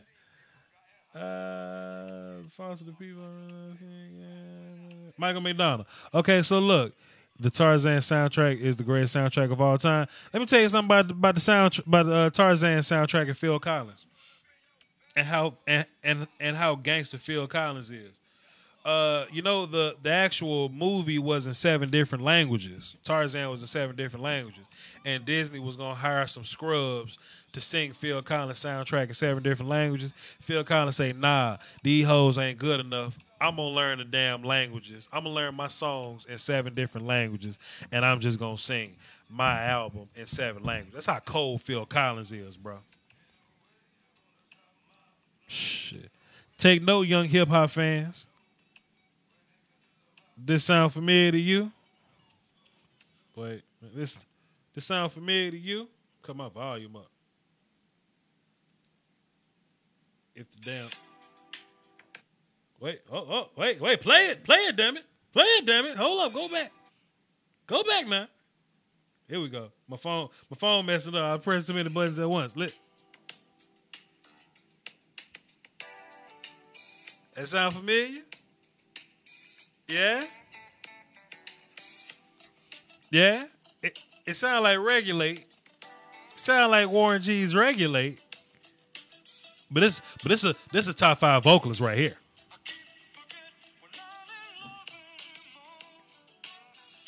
I keep forgetting things will never be the same again. I keep forgetting that's so clear. Hey Vash, what's your NCAA Final Four teams? Obscure State, the University of who knows, University of Texas San Antonio. And Compton High School. I don't know. I ain't been keeping up, man. Oh wow.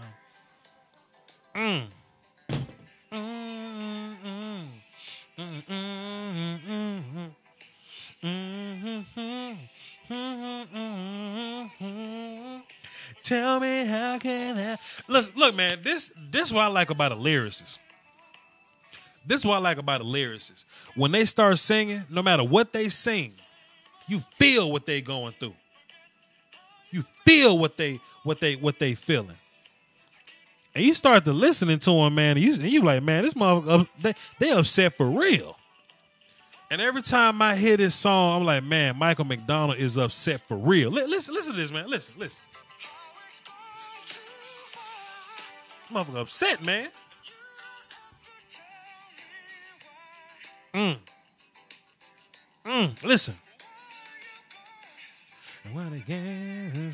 Listen. Listen. Woo. Woo.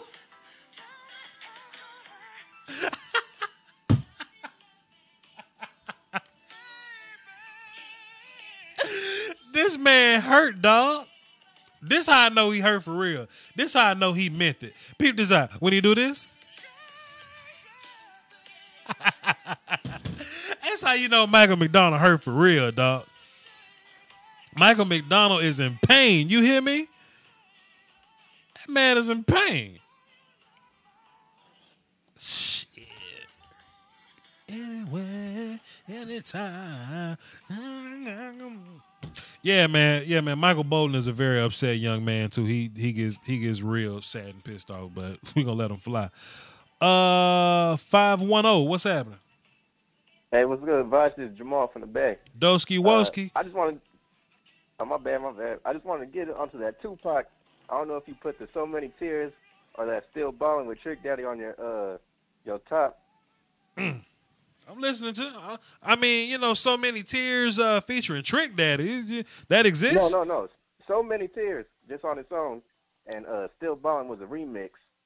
Okay, I got you. That was on that whole other song. Top 10 songs, man. Still Ball. I love Still. I would share the definition of baller with you white folks, but no.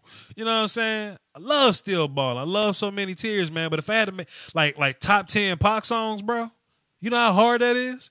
You know how ridiculous that is. Hold on, let me go back. Boss, there's a song he had. It was like My Memories Bring Me Misery, and I was off an edible one time. When he said that shit, man, I swear I started crying. Man, Pac. Look, man, if you listen to Smile, Pac and Scarface, that song will put you to tears, fam. That song will put like I would listen to an interview with Scarface, man. He said, man, after me and Pac did that song, we went in the hotel room and prayed, dog. I said, damn. I said, damn.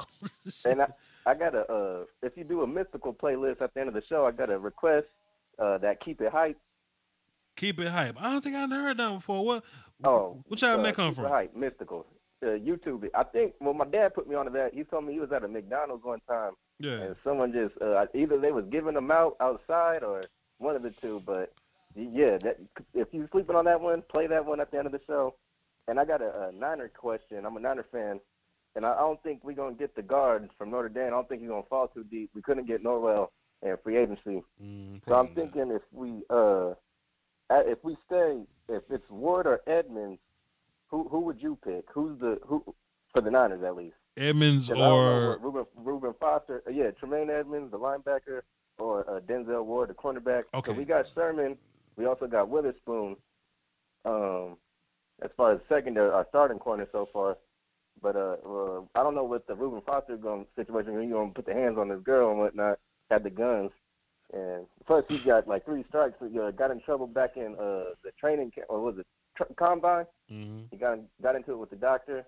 Then he got caught with weed. January, I think it was. And he got caught with the gun under the seat. Yeah, it was gun, and he put the hands on his girl. That was February. Mm. So I'm just trying to construct my top 10, right? My top 10 Pac songs, and I would take Tremaine over Denzel Ward. I just feel like Tremaine's the better player. So what I'm doing now, fam, is I'm just going down my Pac playlist because I think highly of all these songs, and what I'm gonna do is once I get them on paper. If I have like 14 or something like that, you know what I'm saying? If I have like 14 songs, I'm gonna have to narrow it down to 4 because I just think so much of Pac, man. Rod in the building, man. What's up, Rod? He said, "Hey, tell the people your thoughts on Nas." Rodney, let me tell you something, man. I'm not who I once was because I told the people that I was a Southern hip hop fan. I ain't listening to all that East Coast stuff, man. But I've grown to appreciate Nas, man. So he ain't in my top 10 or nothing, honestly, I feel like because I'm 21, about to be 22, and it's like with us, it's like J. Cole is like either you think he's boring and he puts you to sleep. I feel like that's what Nas was back then because it's like people say he had a poor beat selection, but he had the lyrics. They say he was like wasn't the best beat selector. Oh, I'm lying. Manny, listen up. And who this is on the phone? It's Jamal. Jamal and Manny, listen up. I totally skipped over this. My number 1 Tupac song, Staring Through My Rearview. I apologize. My bad. Staring through my rear view. Oh, that was at the end of the documentary, right? Right. I don't even think it was on the album. Yeah. It was just a little, and you know, funny that he sampled Phil Collins in the air tonight. But just listen to this. Listen to this. I wonder when the world stopped caring last night. You getting shot while the whole block staring? Oh, come on, man. Come on, man. This dude was gonna lead us, man. And also Marvin, Cocaine Marvin Gaye was the best era of Marvin. I don't really like his early stuff too much. Cocaine but if Marvin you Gaye. got Spotify, yeah, Cocaine when he's off the coke. Yeah, If you got Spotify, they got the Midnight Love and the Sexual Healing Sessions album. He got a song on there called Baby Baby Baby. It's a remix of the Till Tomorrow. And he turned pimp. He turned pimp on the intro. So you could tell he was off the cocaine during that one. Yeah, man, Marvin Gaye is a very slippery slope. I argue with older cats all the time because I'm an Al Green guy, and you know when it comes down to Marvin versus Al Green, I'm typically Al Green guy. But I love Marvin though. I love Marvin, but I'm definitely Al Green. You know, all the way. Al Green got like 40 albums. I didn't listen to all of them. Oh shit! Sade with the vocals. Imagine Michael McDonald doing a cover of Love is Stronger Than Pride. Just put his voice in your head and listen to Sade, Love is Stronger Than Pride. Mm-hmm. That's interesting. All right, man. Appreciate you, bro. Thanks for the call. I'm going to listen to all that stuff you told me to listen to. Salute. Man, I don't know how I forgot about staring through my review. I don't know, man. I was just off the top of my head, man. But I was looking through my playlist and I saw it. That's my number one. That's my one seed, man. Staring through my review, dog. This second verse right here, listen to this, man. Roll with a 12 gauge pump for protection.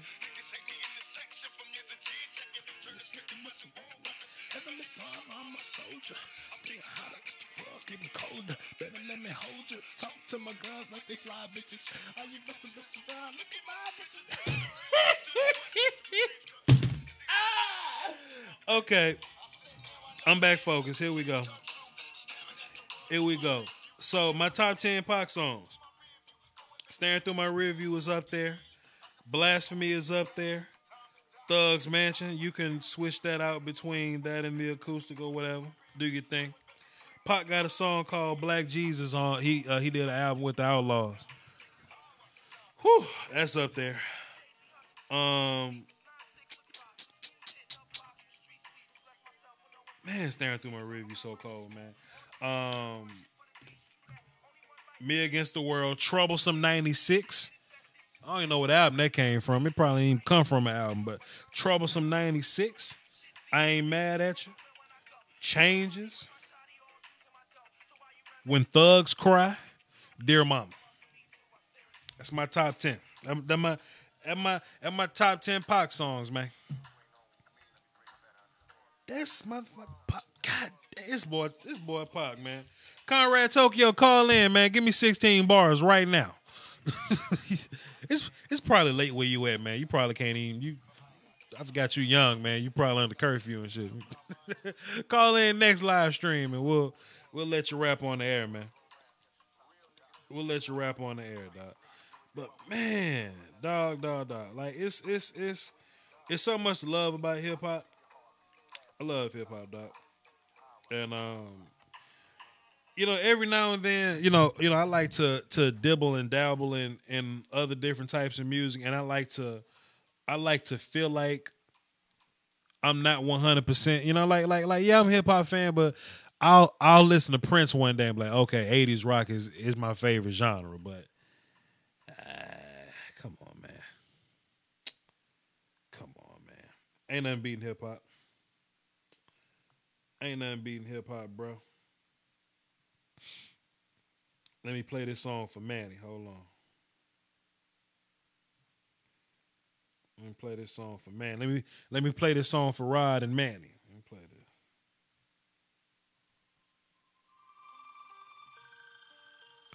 Play this song for Rod and Manny.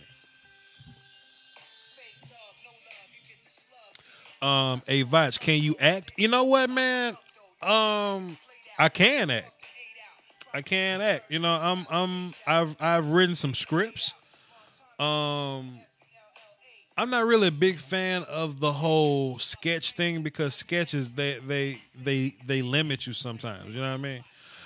Or at least like a 30-second sketch or something like that. I ain't really a big fan of those like Vine, Instagram type sketches or whatever. But I got plenty ideas for like short films, like a 5-minute, 10-minute, maybe even 20-minute short film.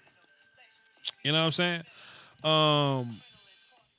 You know what I'm saying? So yeah, I mean, you know, I get down. Where you from, Manny? Tell me where you call back in, man. We doing this in the doggone chat box, man. Call in. I speak for the young cats. Go listen to Young Thug. Hey, I listen to Young Thug had a cool. Jeffrey was a cool album. I like the Jeffrey album. You know what I'm saying? So, shit, I use a lot of instrumentals from that album. Goo Wop's amazing. Let me cut some Young Thug on for my people, man. It's just me mingling with the people, y'all. I know it's about 43 of y'all just in here. Y'all ain't doing nothing. Y'all just listening. Hey, man, salute to y'all for coming through and just listening, man. Manny said, I'm working on my second movie. Let me hear what he talking about. Let me see what's going on, man, because if Manny trying to make me a star, we can run it. We can run it for the cardio. Young. It's Nas cold though, man. I got respect for Nas, man.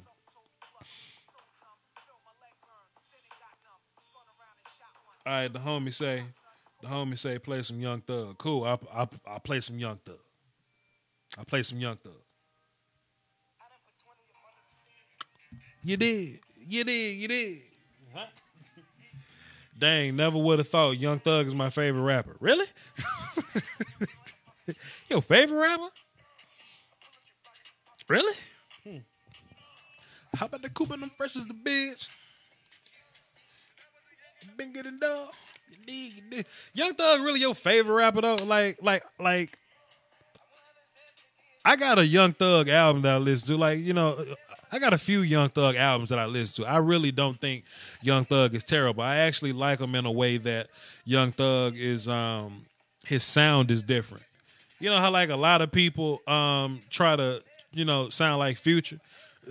Young Thug don't sound like anybody else.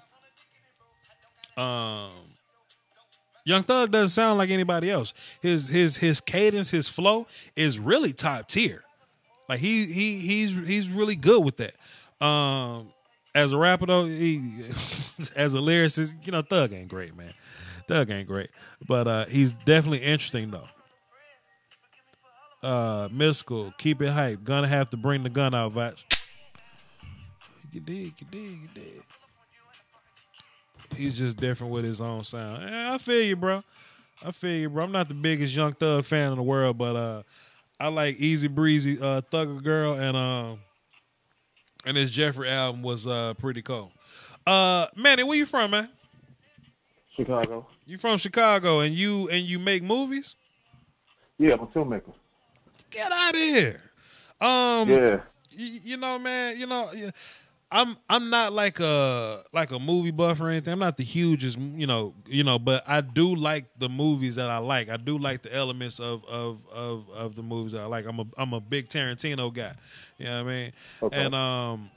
And I actually dabbled and I'm like, in my thought process, I was like, man, I would love to act in something one day. You know, as long as my role ain't limited, I got a lot of creativity, just a lot of thoughts when it comes to characters, developing stories, things like that. Plot points, you know what I'm saying? Stuff like that. To where I actually low key have thought about, you know, I got a couple scripts, you know what I'm saying, just in my brain. I need to write them out and elaborate, storyboard and all that type of stuff. But it all started when because it started off as me writing a novel. But I was like, man, this would be so much better as a movie because I like angles, I like long shots, I like movement, I like dialogue. I'm a heavy dialogue guy, you know what I mean? So that kind of got me into wanting to make a script, wanting to act, wanting to direct a little bit. So it's strange that you said that because that's definitely in the works. It's something I've been thinking about doing down here. Where you at? I'm in Houston. Oh, they ain't nowhere. Right. Ain't nothing but a hop and a skip. What you got some projects on YouTube or something? Yeah, I got I'm working on a web series right now. I'm trying to pitch it to network. It's about Chicago, and everybody liked it. Everybody loved the trailer. They was like, "Yo, what channel this is on?" I'm like, "This ain't on TV." They're like, "No, seriously, what channel is this?" I'm like, "No, this ain't on TV." And I got sketch comedy. It's like I could do anything. Like anything that comes with entertainment, it ain't nothing I could just do with people. It's like, okay, what school did you go do this? I'll tell everybody the truth. I ain't go to school. It just came to me. It was like how I got started was I told my best friend, I'm like, yo, I want to make a movie. And she just laughed at me. And I was like, I'm going to prove her wrong. And I did my first movie, put it in theaters, like did the whole thing the same calendar year. That theater seats 1,500 seats. I was 200 away from selling out. Hey man, shit. I mean, you live right now. Plug your stuff, man. Shit, hit us with it. Okay, so I just sent you a friend request on Twitter. I'm gonna send you the link so you can look at one of my trailers. Okay. I'm just doing it, you know. Like music was my first love. I just got tired. People asking me like, "Let me hear you sing. Let me hear you rap." I'm like, "Come on, man, I ain't no puppy. You gotta pay me." Right. And I just fall in love with filming, and it's just when it comes with music, sports, and film, can't nobody beat me. Hey man, you know, I'm all about people following their passion, man. And I was telling Conrad Tokyo about this. He's a rapper that watches the show. I'm gonna do a stream dedicated to this. The I Have a Dream stream. You know what I'm saying? You know, it's not gonna be football, but like, you know, fuck it, I do what I want is my stream. So what I'm gonna do is like, if you a rapper, a poet, if you got a clothing company, if you you know what I'm saying, if you got an app or whatever, I'm gonna dedicate a live stream to free advertising. You never see this. I'm gonna let you come on my live stream, and it's gonna get however many views it gets live, whatever, and I'm just gonna let you shoot your shot at the people. And you know, it's the I Have a Dream stream, and I'm gonna keep, you know, I'm gonna advertise it and you know push the pub or whatnot. And I want you to come through, because when all these other people coming through with all their projects that they're going against the grain to follow their dreams, I salute them for doing so. I want you to come out and just do whatever you want to do. You know what I'm saying? Ted Tokyo hit me up. Like I'm looking for some music for my soundtrack, and I need some music for my score. So I'm down. I'm the type of person that anything that's hot, shoot. Conrad Tokyo, I'm sure you're listening. There you go right now. I'm about to message you on the Twitter machine. I'm going to say boom. I'm going to hit enter. Boom. There you go. I'm in your DM. So send me whatever you need to send me, fam. I'm working on my YouTube channel. I got started because of you. Like, man, this stuff is nice. Okay. Hey, man. Yeah. Bosch got his stuff, so yeah. Man, appreciate it, man. That's why I kind of relate, man. This is why the I Have a Dream stream is going to be a thing, because I relate to anybody that just, let me turn down this Young Thug for a second. I just relate to anybody that's going against the grain to do something that's atypical. Like, it's easy to be typical. I'm just going to go to school because somebody wants me to go to school. I'm just going to do this. I'm just going to be a welder. I'm going to be a cop. I'm going to be a goddamn astronaut, whatever. I had a dream of talking to people. I would always have these football conversations with my homie Sadie Fresh, and I'd be like, man, somebody need to hear this. Me and my lady friends are getting arguments or whatever. You know, we'll just fuss or whatever. And I was like, man, somebody need to hear this. And I'm like, man, I'm gonna build my own podcast. I'm gonna get this thing started. I went on Amazon, bought a microphone. I couldn't buy two microphones because I was broke. I was working for Pizza Hut. You know what I'm saying? So I just bought a microphone, put it in my little side room, went back to work. 2 more weeks, bought another microphone. 2 more weeks, bought a soundboard. 4 weeks, I bought a laptop. I got a table from Walmart, got some chairs. The barbershop was remodeling. They sold a TV for $80. I couldn't afford a TV stand. I went to dirt cheap and I got a file cabinet to put the TV on. Next thing you know, I got a studio that I'm recording my podcast in. All I had to do was to be proactive and change and to stop talking about, man, I wish I had a podcast. I had to go get that motherfucker. You know what I mean? Yeah. Cause I ain't gonna lie, I went to the thrift store. Like I got me a 75-inch TV for like $20. Should the Salvation Army TV.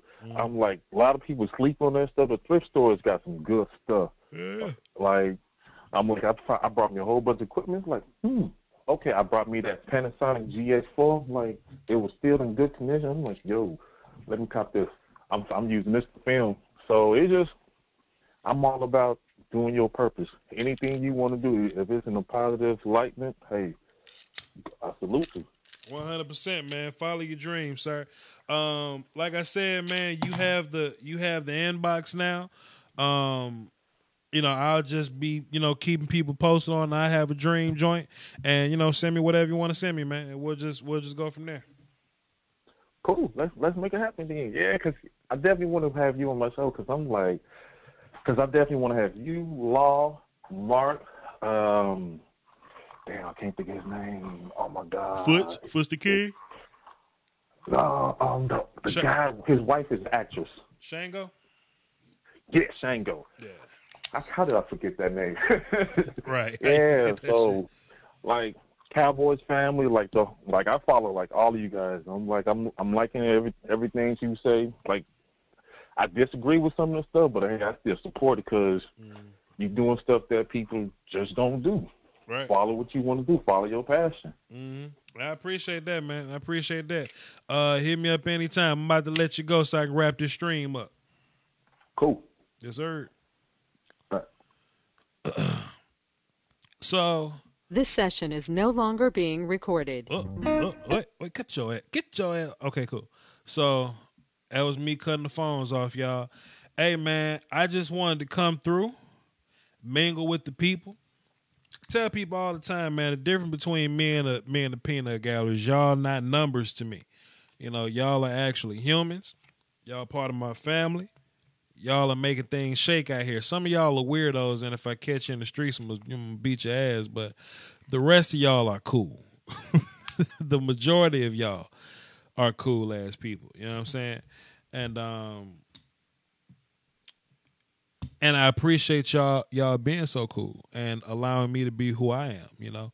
Like, I'm Vach, but I'm only Vach Lombardi if y'all allow me to be. You know what I mean? So I do these live streams just to mingle with the people. I got hip hop fans. Let's talk about hip hop for 2 hours. I ain't doing nothing else. I'm off tomorrow. Shit. I just needed something to do while I was editing this Harold Landry video. And while we was talking, I was editing the Harold Landry video. So I'm gonna be uploading this overnight. It'll be live in the morning. So at 7 a.m. Central Time, check out the Harold Landry video. Best pass rush in the draft, in my opinion. All right. And we'll just cross that road whenever we get there. Look, it's 2:30 Central Time. So I know it's late in New York. And the West Coast probably just now getting they bedtime clothes in or whatever. But thank y'all for tuning in. I had to change the damn title of the video to hip hop discussion and mingle with the people, because that's what we did. We talked hip hop and we mingle. We talked some ball. But I wouldn't trade it for the world, man. So I appreciate y'all. Thank you. Let me get some shout outs going. Shouts out to Manny. Shouts out to Conrad Tokyo, man. Michael Isaac, Waldo Rodriguez, my man, Ethan, Primetime, the damn Young Thug fan, Seven Vicious. Why my phone vibrating? What is it? Okay, that's the inbox. Cool. Ja Camara, Eric, say prime time. Appreciate y'all for coming through, man, and sticking in there, man. Your name. Jesse Benavidez. Hey, man, appreciate y'all. So Eric Zambrano, pardon me. Rodney came through for like 20 seconds and dipped out, but whatever. Y'all hold it down for the Doski Woski. I will be in Dallas for the draft, so if y'all want to come through and say what's up to your boy, man, I'll be there. License to carry. Y'all hold it down for the Doski Woski and the Peasky Whiskey, man. It's late. Peace.